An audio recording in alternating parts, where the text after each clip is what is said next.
Hey, everybody. Welcome to the Black Men with Purpose podcast. For those of you joining us for the first time, it's a pleasure to have you with us. And it looks like we have some feedback. All right, there we go. Pleasure to have you with us. This is a safe space where we share our thoughts on a multitude of topics in hopes of helping Black males, young and not so young, overcome obstacles and challenges that can be hindrances to happiness, productivity, as well as success. We believe that through our experiences, successes, and failures, we can have some conversations that might help help other Black males, in their respective journeys through this thing we call life. And on today's episode, our topic is going to be financial literacy in the Black community. Before we get going, though, I'd be remiss if I did not take time to wish my wife a happy birthday. Just celebrated her birthday on Monday, August the 8th. So happy birthday, love. We're going to do things just a tad bit differently today. We're going to get started off with our elder statesman, with Rod. And he has some solid talking points. And then based off of his talking points, we will get into some discussion. So ask us some questions and we'll get into some great discussion about this. So I'm going to go ahead and turn it over to Brother Rod.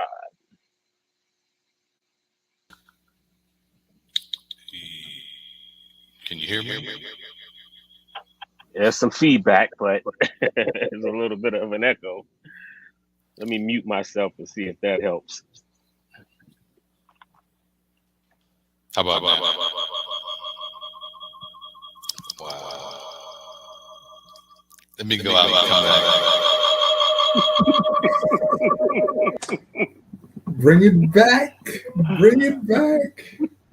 You sound like Zach. More bounce.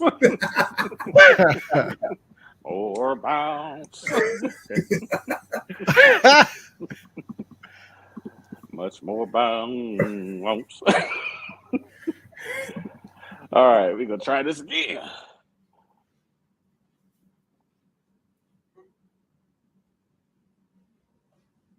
Now we got no sound. He's muted. Oh, let me unmute him. Let's see. Unmute your mic. All right, can you hear me now? There we go. There we go. Just a minute ago, you had two different streams coming in. That's why you had echo, because you had two streams at the same time. Yeah, I could see two pictures too. That's why I tried to delete one, and then the other one was hiding behind the scenes. So no worries. I'm back. All's well. So today I'd like to talk about this topic of financial literacy, especially for young people in the Black community. And our conversation is going to be guided based off of a book entitled Black Wealth, Teaching Your Child Financial Literacy, Practical Activities You Can Do at Home to Set Your Kids Up for Financial Success. There you go, by Dr. S. Bowe. And so, again, we'll use the information from that book as a basis for the information that we'll talk about today. So I also think that the topic of financial literacy has many layers to it.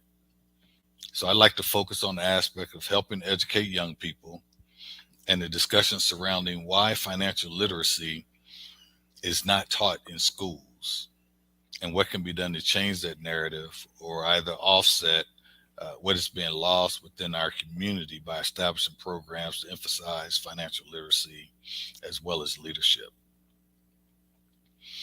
So one of the quotes that I want to start off from the book is their theory about Ready, Set, Grow enterprise, which espouses teach your kids now what you didn't learn until you were much older. A lack of financial literacy is what keeps people in generational poverty.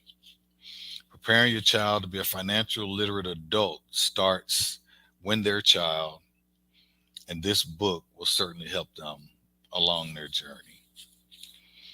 So what I'd like to do is start by discussing, I pulled out 6 talking points from the book to help guide our discussion. The first one being that blacks are 35% less likely to invest in the stock market as whites of similar income and are poorer as a result. And this is one of the biggest reasons for the wealth gap. And that quote came from Melody Hobson. And so my question, to the fellas today is, why do you think the statistic exists for black people? And again, that statistic is 35% less likely to invest in the stock market than their white counterpart of similar income, which is causing blacks to be poorer as a result. So go ahead. I was going to say, I think there are many reasons, but I think the first is trust. Right. When you think about older black generations, I think some things started to shift a bit with Gen X. But the generations prior to that, when we talk about baby boomers and traditionalists, obviously there are always exceptions to every rule, but generally, especially with traditionalists and older, but there's a trust factor, right? Because of you think about how blacks have traditionally been treated in this country, especially at that point. Obviously, there's still some systems in place that need to be addressed and corrected, but things were much worse back then, right? So there's a trust thing. We couldn't even get bank accounts, and we had higher interest rates that we were charged, and some of that stuff still goes on today. But I think so. There's a trust factor there. One, and that's been passed down. You talked about the generational thing. And that's something that's kind of been passed down. And even though we have more opportunities today, we have not necessarily gotten completely beyond some of the trust issues that are there with banks. And, I think about the fact that, and I mentioned this, I think it was in the first or the second episode that we did, but we didn't have anybody teaching us these things, right? We didn't have grandfather, aunt, uncle, mom, dad, really anybody in our communities for the most part, talking to us and educating us about stock markets, and bank accounts, and credit, and all of these different things, right? We didn't have anybody because they didn't benefit from it because of all of the historical discrimination that's taken place in this country, right? So then we often lack those opportunities, not even just the opportunities, but the knowledge to be able to know how to even do it, based upon a lot of the discrimination and the trust that went into that. So that's kind of my take on it. All right. Anybody else? I think similar to what Kevin was saying is we just didn't have anybody to teach us that, and our counterparts, they're third and fourth generation homeowners, they're third and fourth generation bank account owners, you know what I'm saying? And so when you just don't have access to the information, you're just behind the power curve, I know I didn't learn to do investing until, guess what? A white guy pulled me aside, took me to the library and showed me old school how to pull out the Morning Star and read that for investments and for mutual funds. So there was nobody in my family that had done it. Nothing against them, but like you're saying, if you don't have those resources, our people was just barely learning to survive. Like my dad growing up, my dad just like, hey, you just pay your bills on time. That's all he. Right. That was his thing was Mm-hmm. You pay your bills on time. But the benefit from that was my dad had excellent credit when he died. My dad used to be able to walk into the bank, in his latter years, walk into the bank and just get a guaranteed signature loan for $40,000 because he just had good credit. Wasn't that he had a whole bunch of money, but his thing was all he knew was just pay your bills on time, you'll be fine. So his counterparts, however, knew, hey, not only do you pay your bills on time, but like we're talking, you put some of that money that you're saving into a vehicle that'll bring you back higher interest. Well, what's higher? What's interest?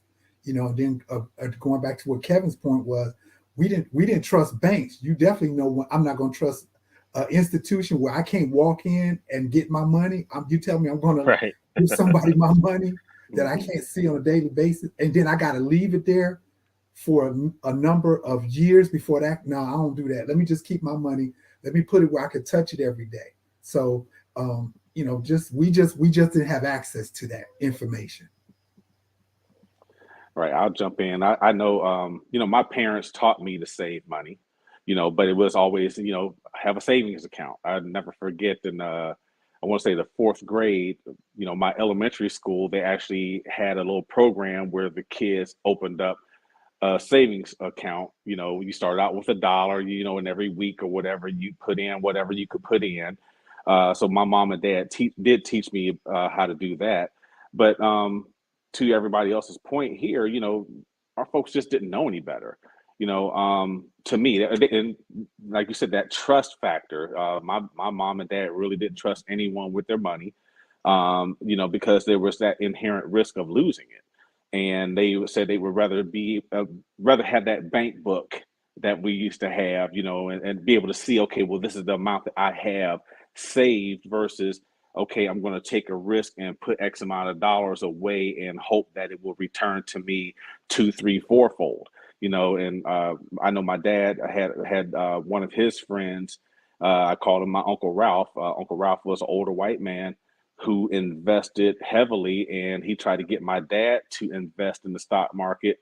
And my dad, again, even though he knew and loved Uncle Ralph, he just didn't trust the system. And Uncle Ralph, when he died, I know he died a millionaire, you know, because a lot of his stocks did pay off. But my dad did choose to, he did make one wise investment at the time, which was investing in stock in General Motors. And then some other things went on when General Motors, with Packard Electric, where he worked at, flipped over to Delphi, and then they switched over to his GM stock to Delphi stock, and then it went belly up, and he lost everything that he had invested. And I never forget, my dad went to his grave, you know, broken by that, you know. So again, a lot of our parents, grandparents, they just did not have the trust in the system, and they just were not willing to take that inherent risk because they were afraid they were going to lose their money. So that's what I got. Yeah, I'll jump in. I think there was a valid distrust in that system. We do recognize, obviously, there are things that we haven't done correctly, and there's, you know, those situations. But I think when you're talking about America, you got to talk about the built-in inequities, and to understand that those markets haven't always been solid. And so there's predictions that we're about to go into a 2-year recession. And they're saying we probably don't want to try to do anything short term until 2025. But that market has been volatile, and it has been prohibitive to Black folks for a long time. And in our communities, there was high investment. There was the dollar circulated far more in the Black community. It remained in the Black community much longer. And in our communities, we were able to take advantage of the law of 72. When you look at, you know, economics now, and you talk about what the bank does, the bank will allow you, they will hold your money and give you an interest rate that is less than the rate of inflation. And then they will invest it in vehicles that get them a return on your money that is more in tune with the law of 72. So they making money off of yours, and you barely getting any return. So they're borrowing your money. You go to these banks and they'll say, oh, well, we don't have this much cash on us, because they know that money sitting somewhere is not working for them. And so you think about all of those things. And but I have to say, I'm watching some folks, I'm following some folks, and this generation, I think, is going to help us make up ground. There's some guys that I follow called Earn Your Leisure, and they just did what was called the Invest Festival this weekend in Atlanta. And it was a bunch of the heavy hitters talking about financial literacy, Ash Cash, Wall Street Trapper, Ian Dunlap, the master investor, and a bunch of people that they had there talking about getting us financially literate. And the problem and the reason why we're behind is a lot of these things that were held from us, white families just learn it from dad and uncle and aunt, and it's like hidden from us. So now the push is for this information to become more accessible to us so we can be more savvy. We already understand. Like I was just reading an article the other day. We talk about Tulsa and we talk about Black Wall Street and you know the massacre and all of that. But the reality is that didn't kill Black Wall Street. Black Wall Street came back. And then they started building like they do. They started building infrastructure that would steal homes from Black folks and start doing gentrification and other type of economic developments that caused it. So because they were able to rebuild a lot of the businesses that were there. And then, you know, gentrification and all these other things, they start to push them out again. And so there is an earned distrust in these systems, but I am seeing a whole bunch of young folks that are getting savvy and that they're being very generous with this information. And I think that's going to be really important is for our kids, you know, elementary and middle school to be understanding tips and how to use money to, you know, to get away from the mentality that I got to save and I got to work to get money and I got to trade time for money and get into that mindset that I'm using my money so that I can get my time back. So I think that's going to be a big push. So great point, John. And, you know, as you were talking, one of the things that came to mind was, you know, and I get the inherent distrust in the inequitable system.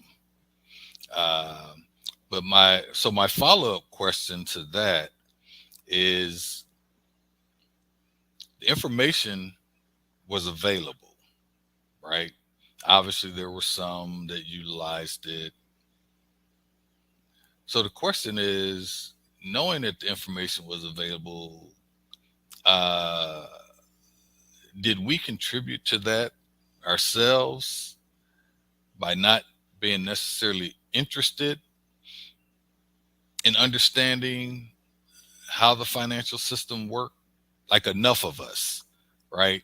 You know, you can put your money under a mattress and you can always know where your money is. It's just not going to make any money for you.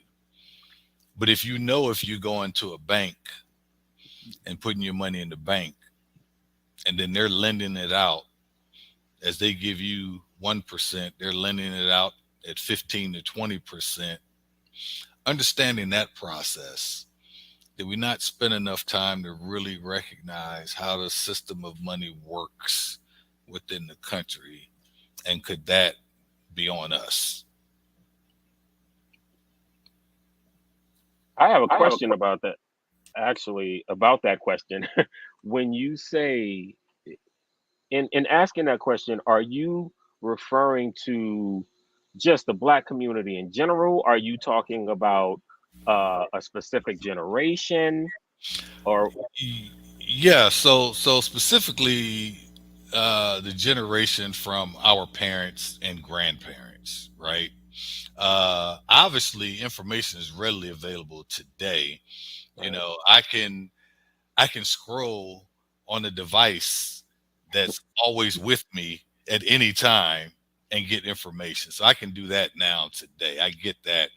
And I think that has a lot to do with, you know, some of the people that John mentioned that are actually now getting involved and trying to get the message out, you know, Wall Street Trapper, Ash Cash, you know, and Earn Your Leisure. They do a very good job of bringing people onto their platform to have those conversations. So that's readily available. So anyone that's interested in moving forward from a financial perspective can do that.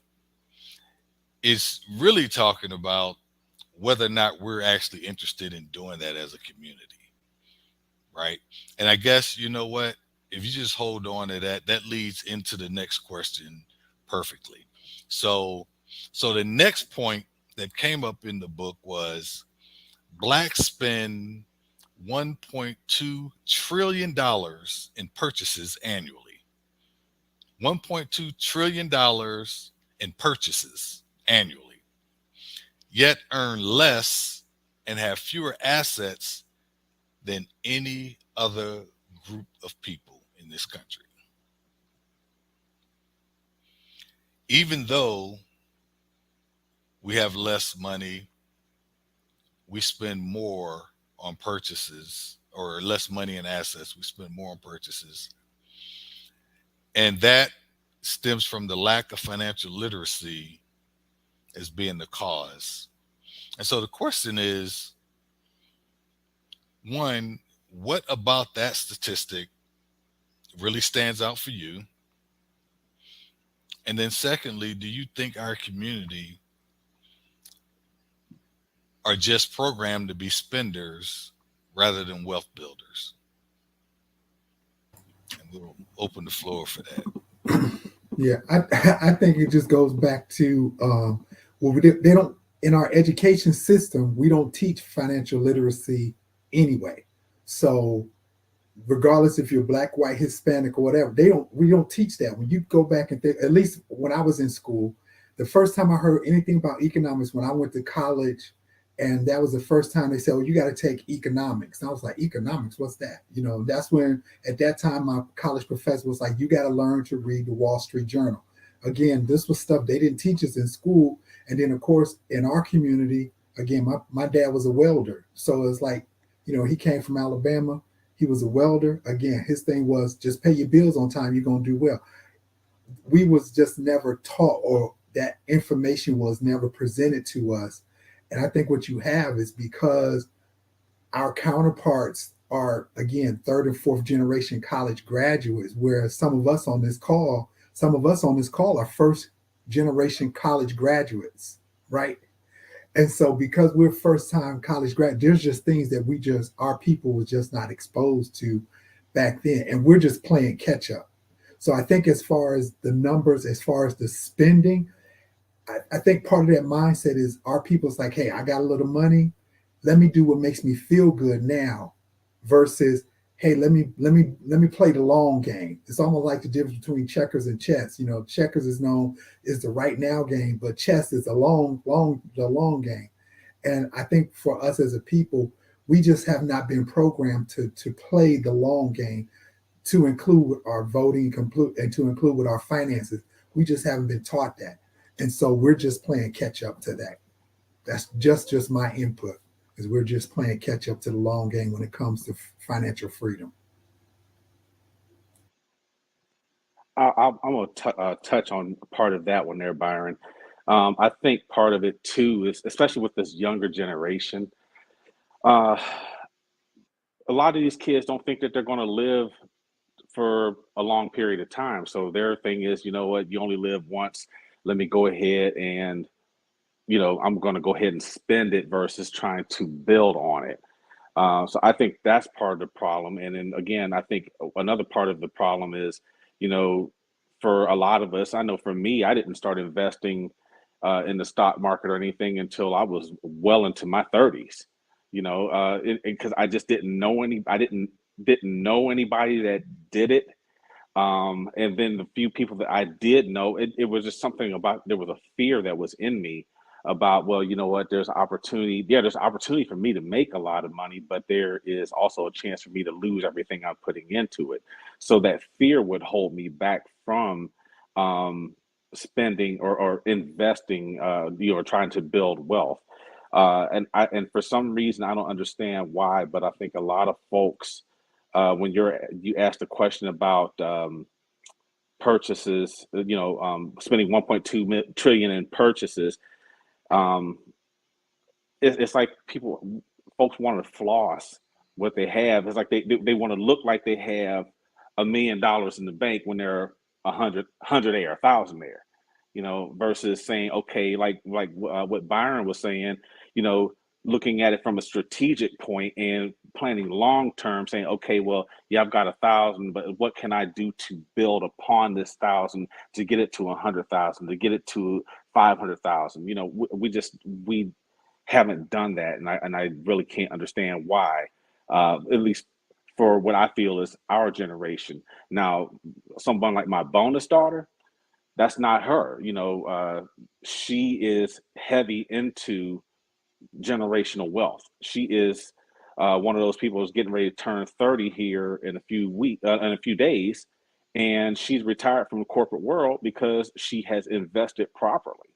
You know, she retired at 29 from the corporate world. She works for herself, you know, and I know she's one of those that I think Rod brought that up, where she's actually one of those folks that actually teaches other folks how to go about doing that. So, again, with that, before I get too long-winded, I'm going to yield the floor.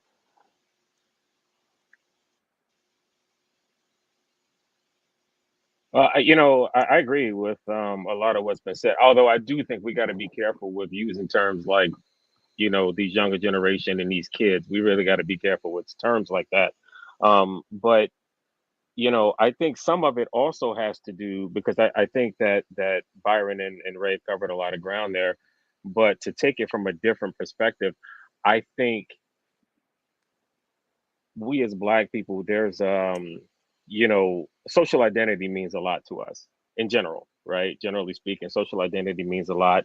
Looking good, I think about, always wanting to make sure that, and I don't know, I guess a lot of that also has to do with not having a lot of anything else. So, we try to flex and make sure that we look good. Our social identity just mattered to us. But then there's also this collective identity that we have as Black people too, right? So we don't have the luxury that the white race has. Like, when you think about the fact of, and I think we may have talked about this before offline, but if you hear of something happening on television, right? Some crime that took place, what do Black people usually say? I hope it wasn't a Black person. I hope they weren't Black. I hope it wasn't a Black person. White people don't do that. There's not this collective mentality around their identity the way that we have. So I think some of that comes into play in the sense of, we want to not only look good for ourselves, but in a lot of instances, we also want to make sure that we are, making the race look good, right? So we're spending money on things that, maybe make us appear to be something that we're not necessary, that we aren't necessarily. But again, we're representing the race. We're not just representing ourselves. That's how a lot of Black people feel. And I do think that plays a part as well. I don't know how big a part it plays, but I think it does play a part in it. I think it's like, you grow up like me. I ain't never had nothing. So first time I started making a little money, I got to shine, like, you going to see me because I ain't never had nothing. Right. And I really do appreciate the personal responsibility aspect of it, because I think it's going to be important for us to take personal responsibility for the things that we need, and not be looking for someone to come save us, for sure. So strong on that personal responsibility. But when you consider Black people in America, I always feel like you have to balance it, because it's not a one-pronged strategy that has put us in this position. They have come at us in all kinds of ways. You think you got to the root, and the root got roots to how racism systemically has impacted our lives. And you got to look at things like, one of the biggest wealth drivers in our country is real estate. And when my grandfathers came out of the military, they didn't have the GI Bill or the VA loan, or they could only go to certain areas. And so these are years where white families could create wealth.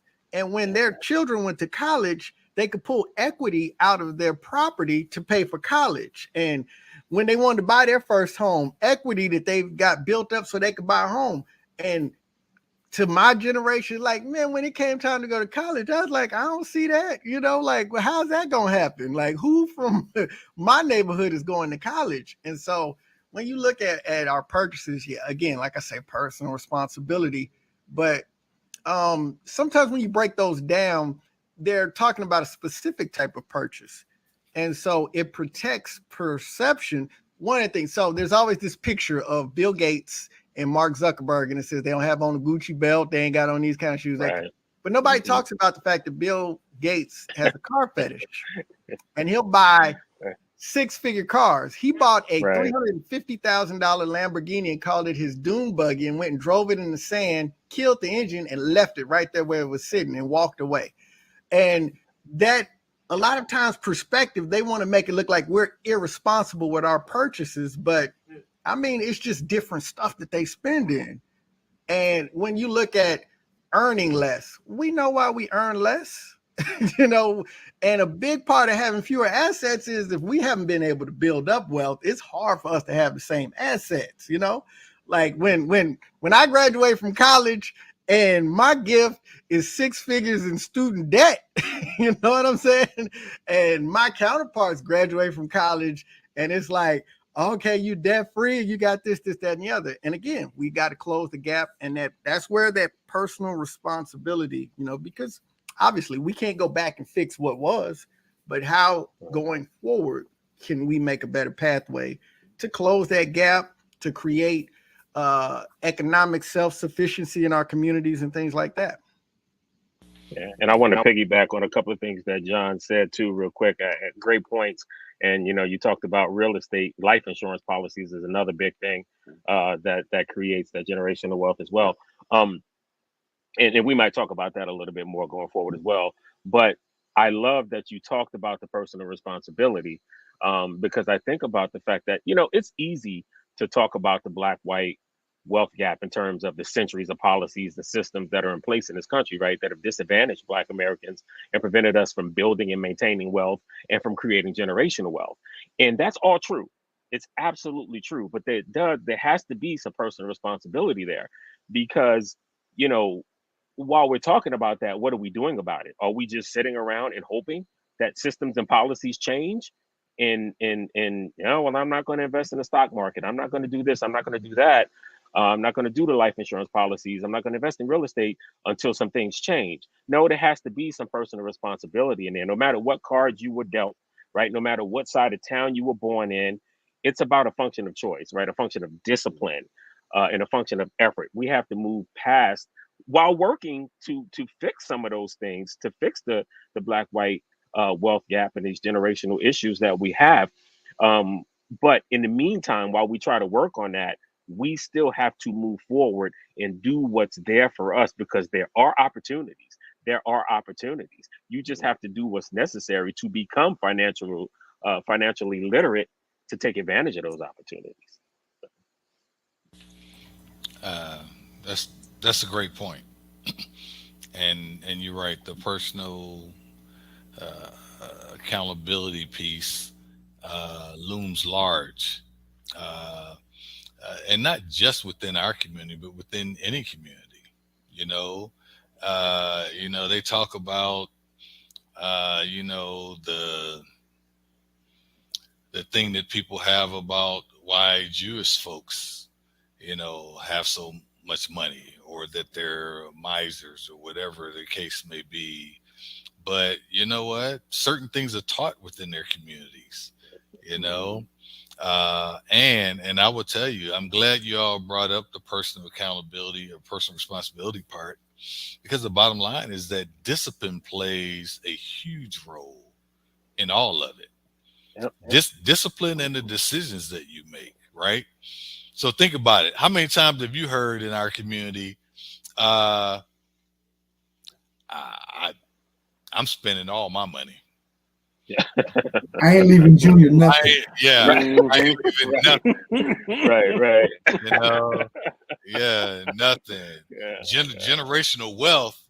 No, they're gonna have to get theirs, right? I had to work for mine. Yeah. Right. Yeah. They got to move out the house, so all of us will be broke at the same time. Right. And so it's those types of things that really come into play.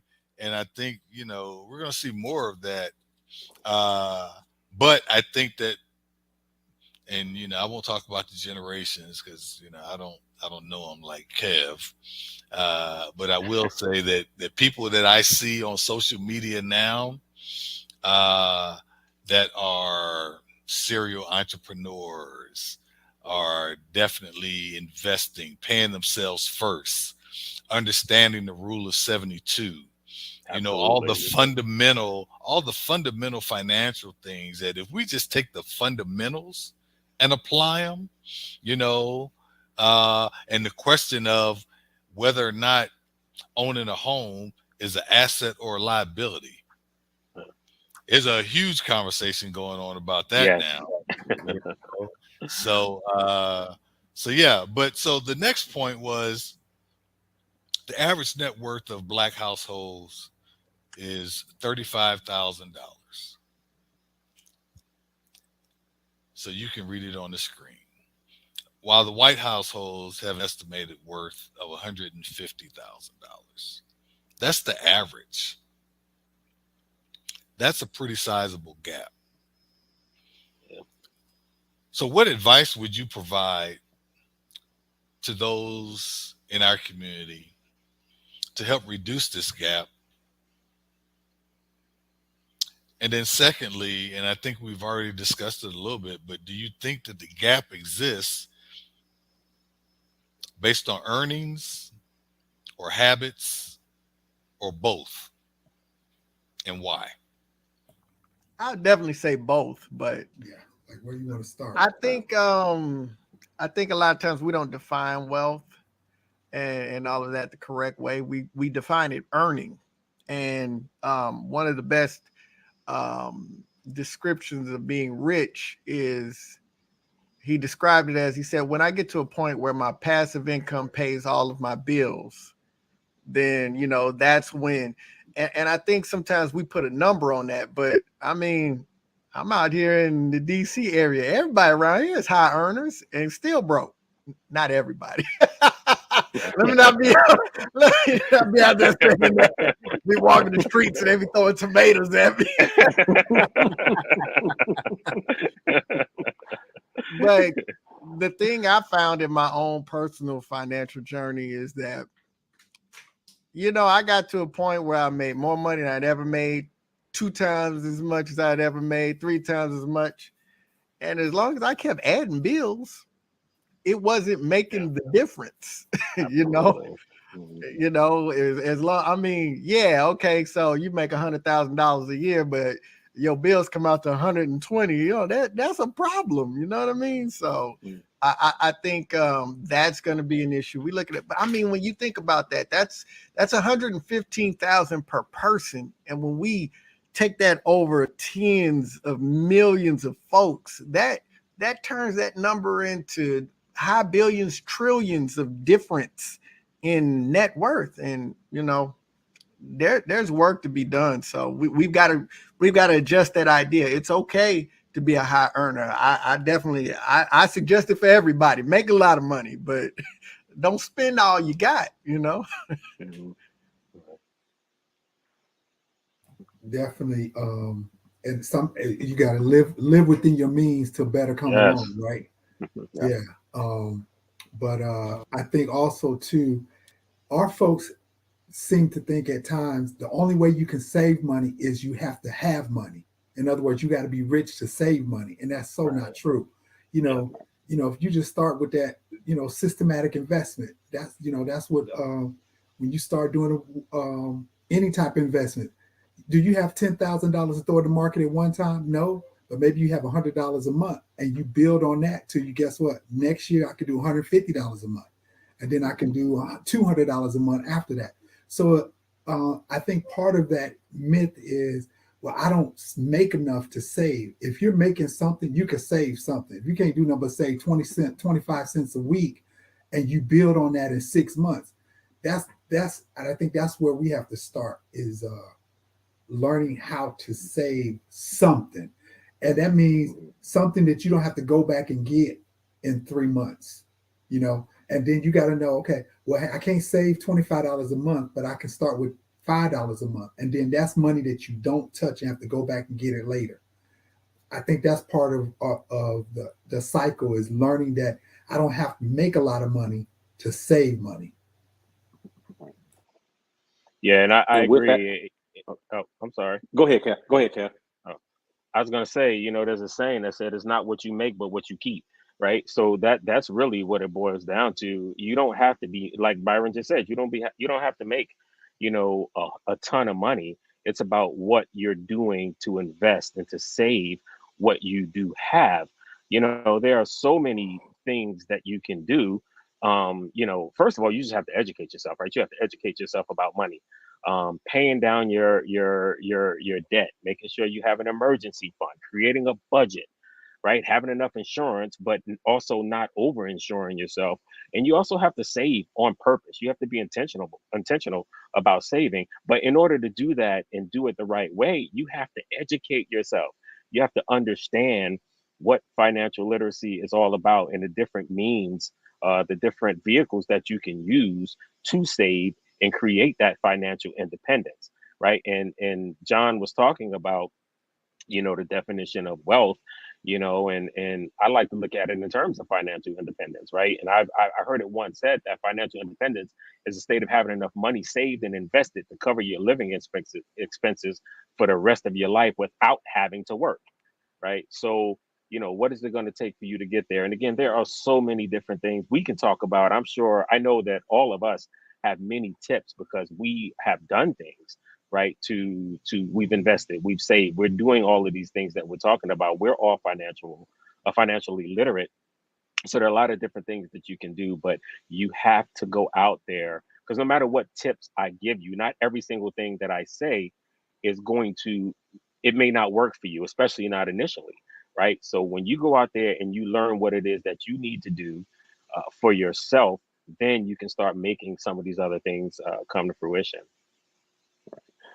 And what I was going to say, Kevin, is, the one thing that we have to be willing to do is we have to be willing to sacrifice a few dollars. Like Byron said, you might not have $10,000 that you can invest right away. I know I don't have $10,000 that I have that I'm going to be willing to invest right off the top. But yeah, I would be willing to, sacrifice, $100 a week, $200 a week, whatever the case is. We have to be willing to sacrifice it, sacrifice that one pair of shoes that we might have wanted to buy, or wait till it goes on sale, say where we could save a little bit of money that way. And the unfortunate thing is, a lot of us we don't want to make that sacrifice. We're just trying to get what we can now. Some folks want to, like you said, want to look good. They're worried about others' perceptions of them, where, where with us, this is how I am, accept it or not. We just keep on moving. But we just have to be willing to sacrifice. You make that little sacrifice to be able to put something away or to invest in something that will help build some generational wealth for ourselves and for our families. Corporations don't make it any easier. When I was growing up, Kmart, JCPenney's, all of them had what? Layaway. And right? And your parents didn't have no credit card, right? To go in there and put stuff on credit. Mm-hmm. They used layaway, and you had to wait 60 days, 90 days to get that stuff. My mom used to start doing layaway for school stuff, like in June. As soon as school was over, we're going to the store to put your stuff on layaway for school next year. But guess what these corporations have done? They're like, oh, no, we can make it easy for you to get this credit. You can have it now for 25%. Right. And then you got these places like, what's that place? Aaron's, where you could, they charge you. Be like, we about to give you a 5-year-old TV and charge you $2,700 when it only costs $5. Right. And so they I'm sorry, Dr. No, Let me get off. That's the point. They're making it seem so easy, and then we end up getting in debt because we done fell into these traps instead of let's go back to be systematic and living within our means. Because if you live within your means now, guess what you can do later? You can live off that passive income that we've been talking about. And you're like, hey, I only make $35,000 a year, but guess what? You done paid off your house, you done paid off your car, you ain't got no credit card debt. Yeah, you 65 years old, but everything is paid for. So guess what I'm doing? I'm going to Hawaii for a month. I'll see you when I get back. But yeah, the corporations don't make it because they're like, hey, we can make this money. And guess what? When you don't pay that bill, now we can jack up and pay and charge you 30% interest on money that you don't have already. So Right. yeah, we just got to learn to be smart about, not falling for that trap. That's the other thing too. We can't fall for that right now mentality. Yeah. Yeah, I was gonna quote John Maxwell, but I'd rather use Denzel Washington's quote because it's the same quote, but Denzel said it a lot more plainly. Do what you got to do now so that you can do what you want to do later. Do later. You Yep. know. Mhm. So yeah, that's really what it comes down to. Yeah. So, and so just listening to you all, yeah, talk about all the things that were in place for us to make more terrible financial decisions, right? That's what it was.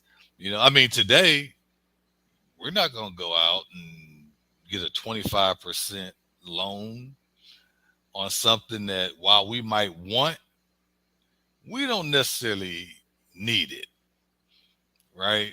And that's the difference, So, and I think that, as you peel that onion back, you can trace a lot of it back to the fact that, people growing up without means and without access and without education, now you roll them into a more progressive society where they're like, oh, I can have that, from a trained salesman who was taught to separate you from whatever ends or whatever means that you have, sell you a dream, and so when you come from the mud and you desire to live better, you might buy some of that dream, even if you have to mortgage your future and your kids' future to have it today, and then tell them, oh, you need to figure that out when I'm gone, as opposed to, we got these 40 acres and this one mule. I'm going to teach you how to make it, 10 mules and 200 acres. And then you teach your kids how to make it 50 and 1,000 acres or what have you, And so again, but that comes back to us having the discipline and the commitment to understanding that, we want better for not just our kids, but our kids' kids and their kids, or at least to give them a fighting chance. Yeah. But it requires making some sacrifices, Yeah, and, even on our part now. Yeah, and are we willing to make sacrifices? Yep. Some people not willing to make sacrifices to just have one wife at a time. Yes. I mean, really, yeah, not one, but it's these 12 others there I saw at the strip club. They like me to the strip club. Yeah, So wait, I'm calling that because everybody know you don't be looking for your wife at the strip club. Right. They're valuable, but you don't call them wife. Yeah. But what you are looking for is that instant gratification. Yeah. Right now, as opposed to having the discipline to build slowly for the things that you truly want out of life, which goes back to setting some goals and having the focus and discipline to see them through. So we will move on to the next point. So Blacks are 5 times less likely to have a bank account or a savings account than their white counterparts.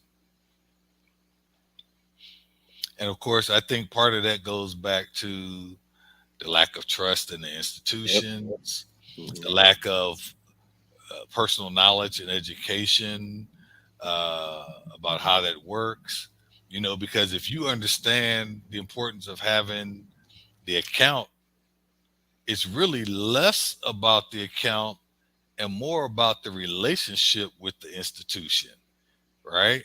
And if you focus on that aspect of it, that's why You know, as Dr. B said, you know, his dad could walk into a bank and get a $40,000 signature loan based on his name and reputation. You know, it's about the relationship he had with that institution. You know, so the question then is, you know, what recommendation, you know, would you suggest to help change this narrative within the community? Well, you got to think about infrastructure. I mean, as soon as you talked about the bank account, I thought about, man, when I first got a job and having to go to the check cashing place, and they would, I mean, FICO done already grabbed a big old piece of my check. Then I go here, man, and they charge, man, and that was the craziest thing. But when I think about it, you know, I'm like, yeah, we were immature, you know, and I got for my community, I got a bank account early, you know, thank God for the Air Force, you know. I started collecting bank accounts after I realized how much of a cheat code it was.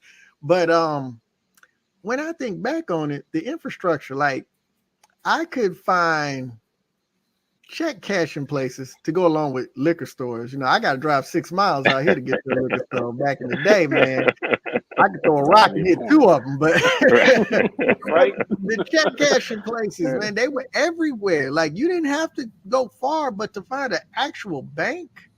And then, you know, when we talk about that infrastructure, so I've got money invested in a couple of Black-owned banks. And I think about it, like, you know how predatory banks are towards us. Like I was caught up.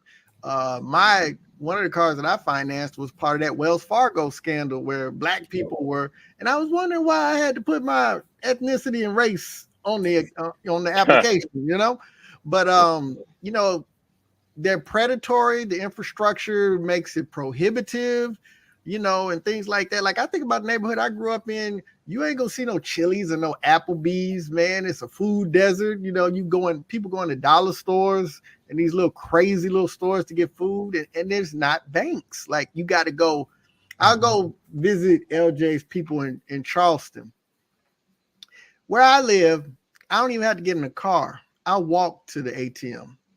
And when I'm at the ATM, I look across the street and see another banking institution. But when I'm over in the neighborhood, you know, that they came up in, I got to drive crazy far just to find an ATM.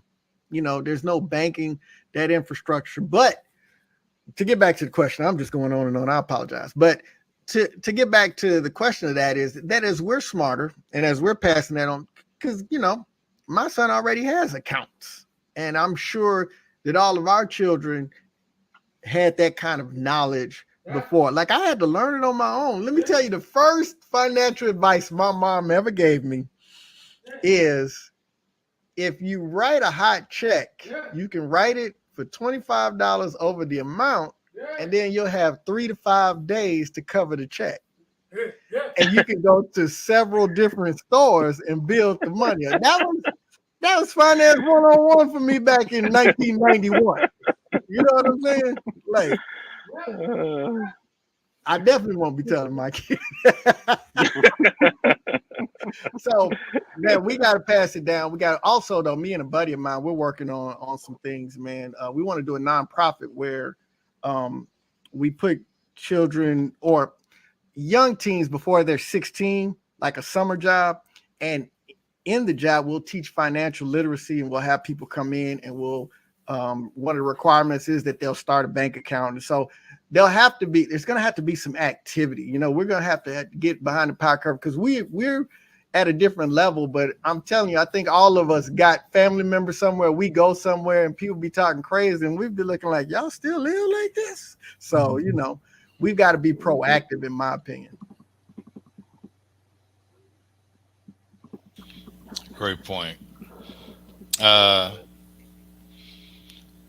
So the next point, unless someone else has something else to add, we have 2 more points to get through.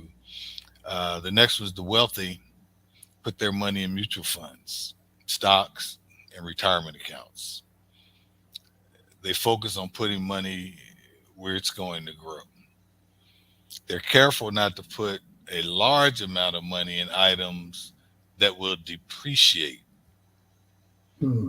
A car, for example, will most likely lose value over time.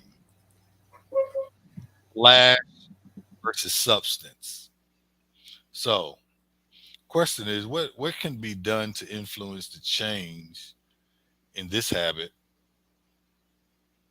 within the community? And I'll just mention to you that I listened to some professional athletes recently talk about getting that first check after they signed their initial contract.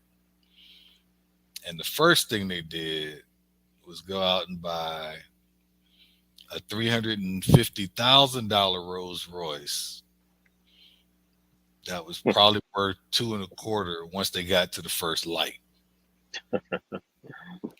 And then they put about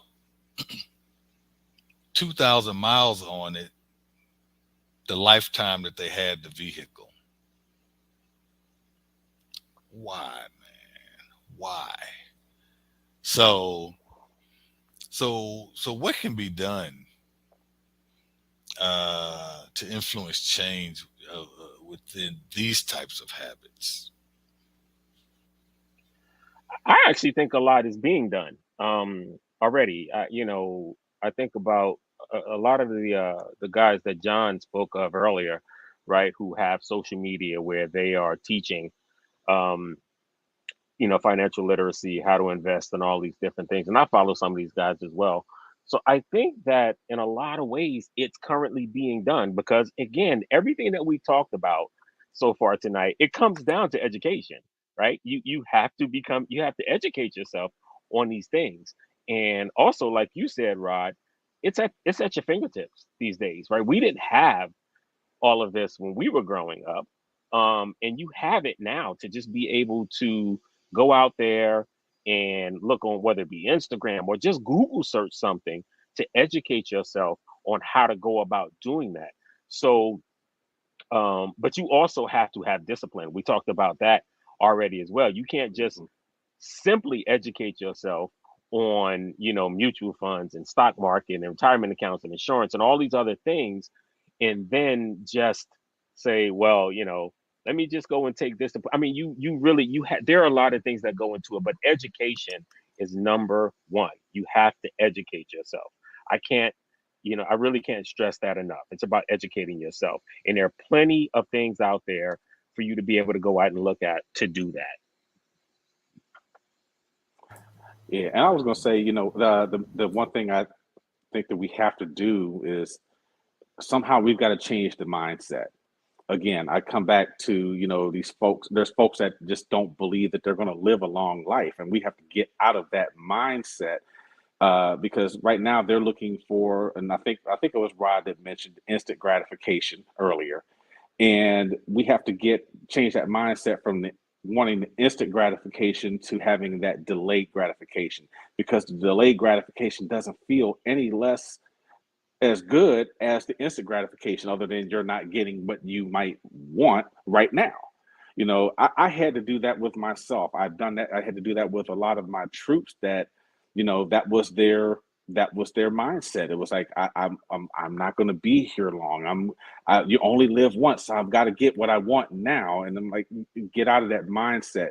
You're going to be here, but you've got kids, you've got to leave something for them. Have the delayed gratification. It won't feel any worse than the instant gratification. And you'll actually be able to look back on it and say, man, I'm glad I did that. And, getting out of that, well, I had to get it on my own, so everybody else has to get it on their own mindset. We've got to change that. It's just the education and the change of the mindset. And I think it goes back, I think somebody mentioned it earlier, I think it was Kevin, just the discipline. You can have all the tools, you can have all access, you can have all the money, but if you don't have the discipline to go along with it, you're gonna always be broke. I mean, look at these some of the athletes now that over time they come back and they've had access to millions of dollars during their 8-12 year playing career, and then here they are, they find themselves 20 years later, they're broke. So it just goes back to just being disciplined, and I think that's what between what Ray was saying about that instant gratification, if we can understand that that's not going to help us at all, but being disciplined with the tools that we have available, being disciplined with the education piece that we learn, we'll be so much better off. We just got to learn to be disciplined. Hey, I know if you only make 50,000, I know you want to live. You want to live on that $500,000 a year so you can get that American Express black card. But if you can't live like that, right? You just got to learn to live within your means until better comes along. And that's my take on it. We can have all these resources, but if we're not being disciplined, we gonna miss the boat anyway. Agree. I'm sorry. I was gonna say one more thing I had is, just based on what Byron said, not only do we have to have the discipline, and like I said we have to change the mindset, but we also have to find like-minded folks. We always seem to find, we associate ourselves with someone, that crab in the barrel syndrome. Well, I've got this, but this person doesn't. So now they're trying to, get me to pay for everything, whatever. They're trying to pull me back into that barrel with them. We have got to surround ourselves with like-minded folks. If we do that and we make that change in the mindset, that's going to naturally help bring not us along, but bring someone else along with us too. So go ahead, John. I'm sorry. Right, and already had his turn. Gonna jump in. Poof, be gone. No, it's going to take the discipline. It's going to take us surrounding ourselves with savvy people. Let's not deny the fact that, everybody that's rich or has built generational wealth didn't do it because they were so exceptional. Some folks came into a lick, and so there'll have to be some knowledge and some wisdom. Like, say all 5 of us were brothers and we had a big mama getting up there in age. If we all put $100 together and came up with a substantial insurance policy for Big Mama, who we know, Big Mama in her 80s, her 90s, she ain't gonna live forever. She might mess around and live to 100 on us though, but still, and then get an insurance settlement, or think about things like, because a lot of the stuff we did in our communities is like, Big Mama had a house, none of the kids wanted to live in that neighborhood no more because now they bougie, so they just sell it and get away.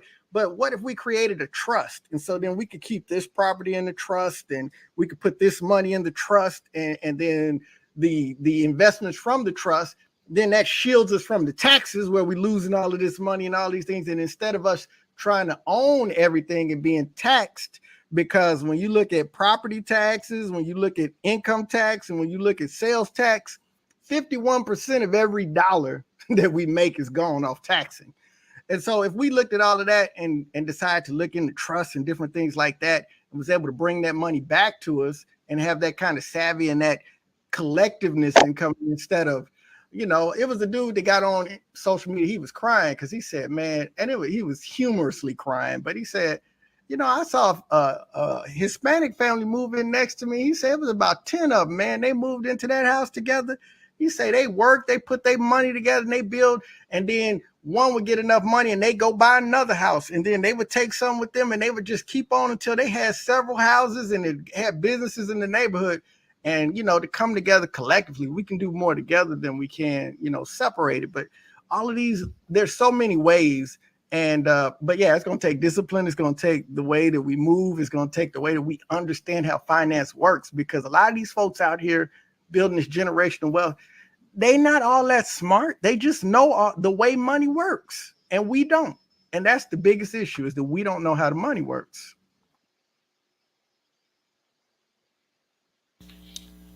Touche, which is kind of the point, right? And maybe if that's the only thing that might be all you need to know to live a better life, right? The other stuff, maybe you can have somebody go learn for you and bring back the information. That's how the wealthy do, right? Last time a wealthy woman cleaned her own house. Oh, she don't have to, because it's somebody that's willing to accept payment for their time to do that chore for me.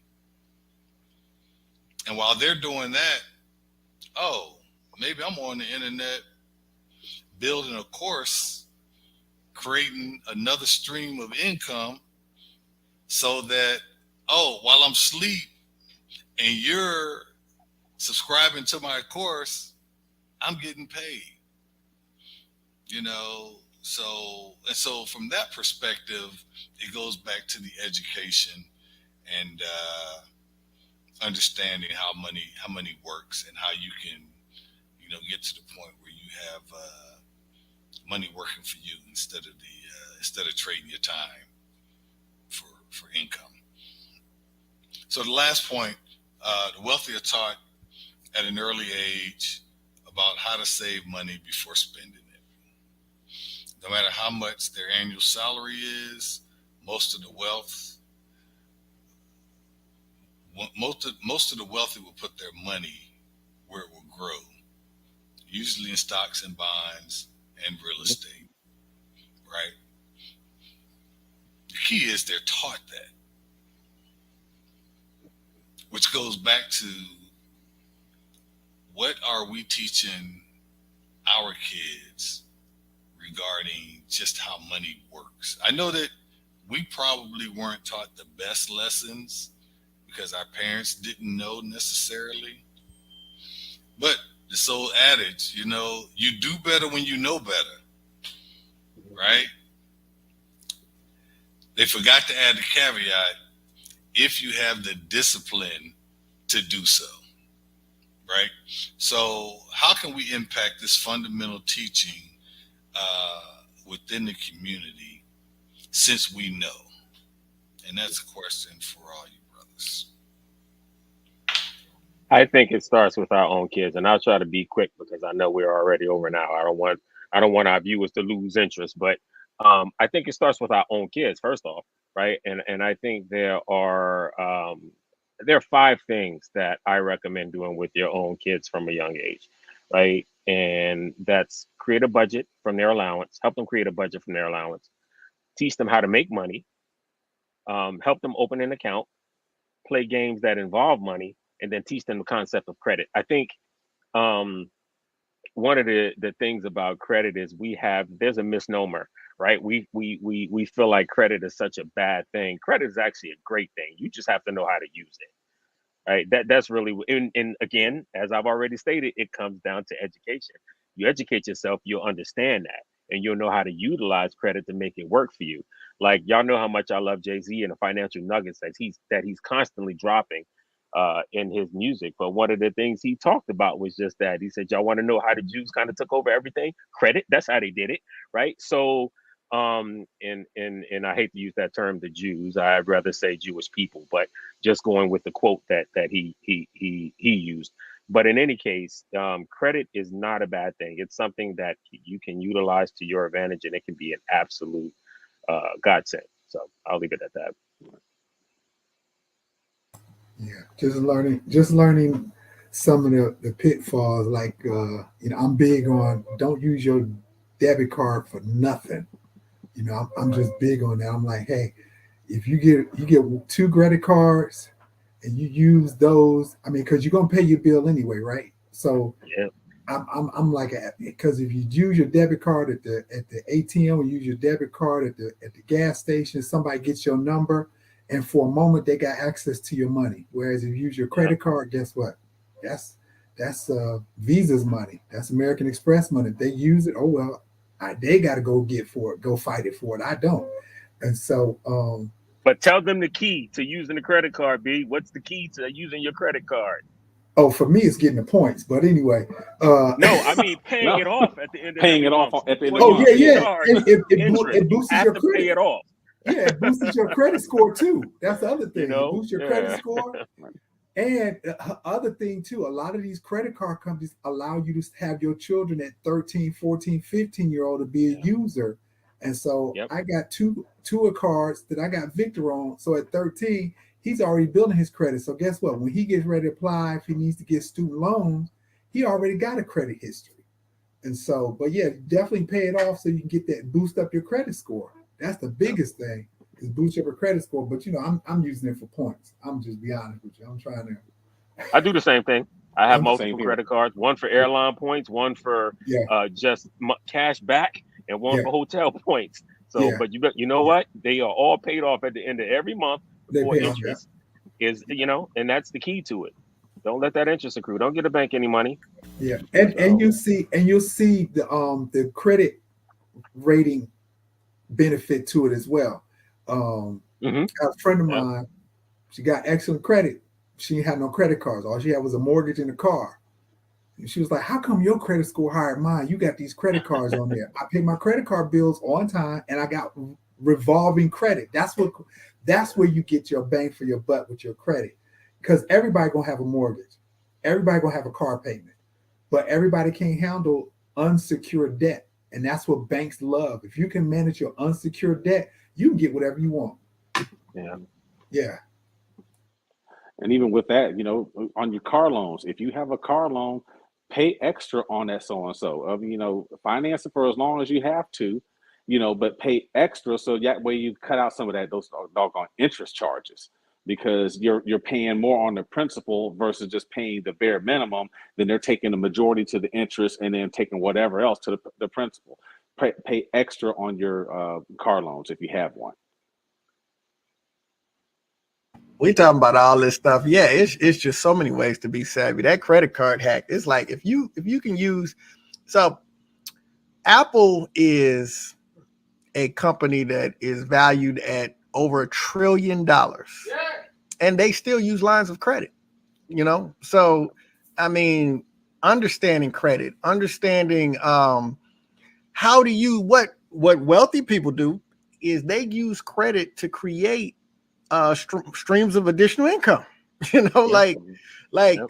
use your credit, buy a vehicle, put it on Turo, and make money off of it, and you making money, and that's paying the note and putting money in your pocket. And or you can Airbnb. You don't even got to own them anymore. You can go Airbnb in an apartment, don't own nothing, Yeah. have 20 doors in 1 year, making money out of it, like savvy. And we were talking about the athletes and people that come into a lot of money. Tell them something like, why don't you buy you a 10-year-old G-Wagon? They maintain their value because they go to 1,000,000 miles. And it still looks the same because they're not changing them much. So buy an older car, but buy a new watch, because watches appreciate. You know what I mean? So it's all kinds of little things that we don't understand about money. And if we just get into it, like, let's say we took all 5 of us, and each one of us was in charge of one money hustle. And we just all hustled all that. And then we came and brought it all together. We ought to do it. Should we be unstoppable?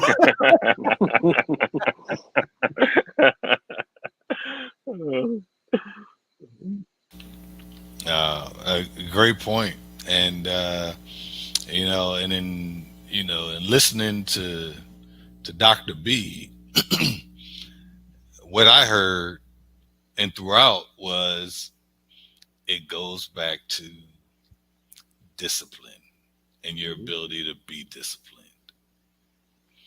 And when you peel back the onion on discipline, you can start looking at, why people are not earning more money. Maybe they weren't disciplined enough to go to school, right? Even if they could have gotten a student loan, they weren't going to do the work. So back again, it comes down to personal accountability and being responsible and making good decisions. So the question, what can we do? And I just like to identify, a few things that I wrote down. One is learn how to grow our money, since that's something that a lot of people's parents may have lacked or didn't teach them. So learn how to grow our money, and then teach it to your kids. And Kevin gave 5 examples of what you can do. But yeah, learn how to grow your money, and that will start you on a path to helping to close the wealth gap. The second thing, teaching our kids to understand investing in the stock market. Yeah. So that's just one of them. The other is really understanding the real estate game. You know, one thing that I've heard over and over again here lately was that there's a recession coming, or we're in a recession, inflation sky high, food's expensive, gas is expensive, vacations are an afterthought. But the one thing, no matter the environment that we live in, is that people are going to have somewhere to live. Right? Yeah. I know Grant Cardone, who's a staunch supporter of buying multifamily real estate to create cash flow. He believes truly that having a mortgage is a liability. Very simply defined. Anything that puts money in your pocket is an asset. If it takes money out, it's a liability. And so even if the house is paid for, you got to keep it up. Right? So for that reason, you're talking about somebody worth hundreds of millions of dollars that rents a house so that he have mobility where he can go live anywhere he wants. You know, so he's not tied to any one place. He said, and if his landlord doesn't treat him right, he'll walk away and go live somewhere else. You know, so I really think it comes down to your mindset and your understanding of money and deciding what works for you, right? And then alleviate and educate about the myths that we associate with money. You know, and one is that, you know what, credit is bad, or that debt is bad, right? Right. Not all debt is bad, right? In fact, the wealthy, that's what they make their money on. Yeah. But you have to be able to manage it. Like P was saying, you can do anything you want, you know, in trying to move throughout the game of money, but you have to be able to manage that, which means you got to have the discipline, you got to have the education and the knowledge, of course, to understand how to do it, and then the discipline to execute, you know. So those are things that we can do. Facts that came from the book. One was poverty is a mindset that's passed down through generations. And we all, I think, kind of understand the power of your mind and believing. Same thing with not being able to obtain what it is that you want out of life. So once that poverty mindset is passed down, you have to break that curse at some point. Yeah. Second one, we must change the way we think about money. If we're ever going to be able to build generational wealth. And then the follow on to that is it's almost like defining what success means to you. Do you even want to be successful according to your own standard of it? And it's no different. Do we even care about building generational wealth? Because you're certainly not going to do it if you don't care about it, right? If you look at it as, well, you know, why should I have 2 million sitting over there when that 2 million will buy me a bigger house that I can roam around and get lost in when I only live in 2 rooms anyway, you know, or whether I can drive my Rolls Royce, which, I mean, that's fine. You know, if you have it like that and that's what you want to drive, that's fine. Versus, you know, the truck that'll get me to the same places. So whether we want generational wealth or not has to be answered. And then the third one was teaching our kids, you know, get good grades so you can get into a good school, so you can get the degree working in the field you want to. Then you can go and get that great 9-to-5 job and live your life to forever, earning a great income. And John talked about that, you know, and where he lives, there are a lot of folk making a lot of money up there. But they don't have $400 in a savings account. So the question then becomes, do you want financial freedom or not? And financial freedom really is just having your time back to do whatever it is you want or what you love to do. But it comes at a cost. You got to make sacrifices in order to have that financial freedom, you know, and are you willing to do that?